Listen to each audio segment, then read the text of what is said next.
Il y en a d'autres qui sont chômeurs, mais pas au Congo, pas en Côte d'Ivoire, pas au Bénin, pas au Togo, mais des chômeurs en Europe. Ils ne travaillent pas.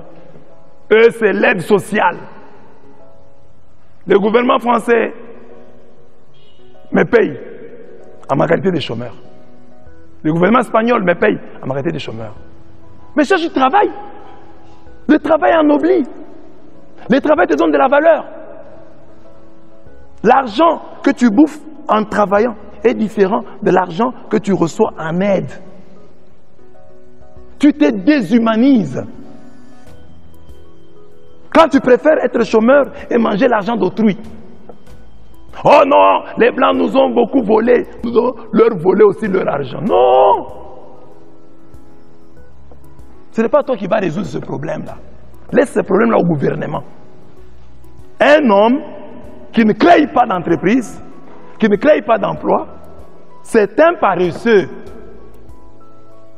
C'est la paresse dont je parle ici. La paresse du travailleur. Tu travailles, on te paye. Tu es un salarié. Mais tu es un paresseux. Parce qu'à part ton travail, tu dois faire autre chose. Regardez les stars du football. Ils jouent au football. Là, ils reçoivent un salaire. Mais ils ont investi, hein, par-ci, par-là. Ils ont investi par-ci, par-là. Et c'est ça qu'ils ont beaucoup d'argent. Pas le salaire. À part le salaire, tu n'as rien d'autre. Tu attends seulement la fin du mois. Et toi, la femme du salarié aussi, tu attends la fin du mois. Et là, vous êtes trouvés dans une même maison, deux paresseux, attendant la fin du mois. Et je le dis souvent, il y a des gens, ils travaillent et il est licencié. Le jour après, il devient pauvre.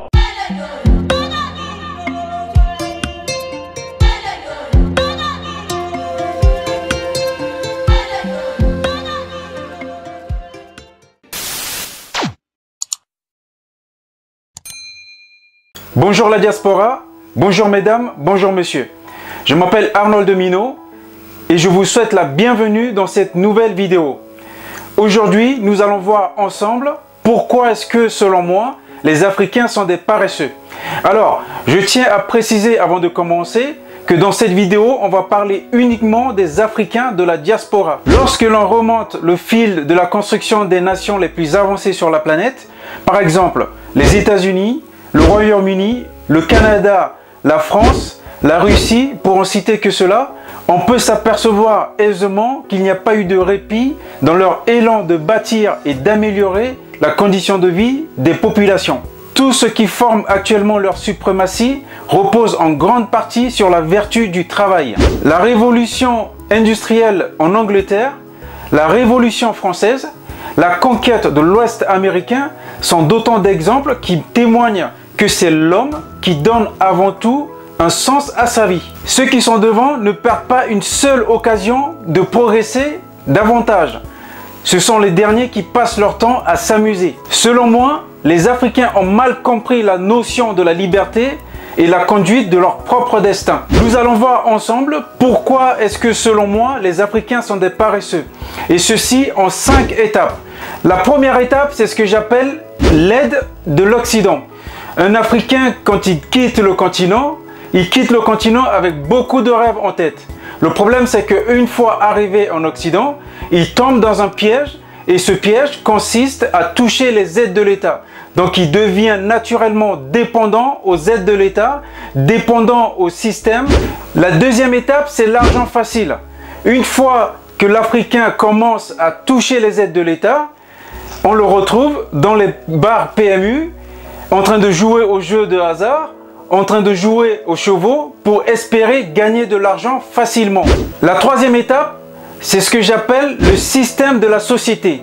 Je prends le cas par exemple en France, lorsque l'on veut consommer africain, tous les vendeurs qu'on va retrouver sur le marché sont des étrangers, les Chinois, les Indiens, etc. Et donc l'Africain inconsciemment dans sa tête, il se dit que je ne peux pas faire ça parce que le système veut que ça soit un Chinois qui gère, que ce soit un Indien qui gère, que ce soit un Pakistanais. Alors naturellement, il devient paresseux parce qu'il ne se voit pas rentrer dans le clou, il ne se voit pas faire la même chose que le Chinois, faire la même chose que le Pakistanais pour satisfaire et contribuer à la communauté. La quatrième étape, c'est l'étape du salariat. Lorsque l'on regarde dans la communauté africaine en Occident, notamment la diaspora africaine en France, vous allez retrouver un tonton qui vient du continent avec des diplômes pleins en poche, mais cette personne-là ne va pas vouloir travailler en France. Pourquoi? Parce qu'elle est diplômée, elle est surdiplômée, et elle attend d'avoir un métier, d'avoir un salaire à la hauteur de ses compétences. La cinquième étape, c'est la religion. Alors, une fois tombé dans le confort de l'Occident et ayant oublié tous ses rêves de départ, l'Africain va naturellement se réfugier dans la religion. Je ne vais pas m'étendre sur le sujet parce que c'est un sujet qui est très sensible et surtout personnel.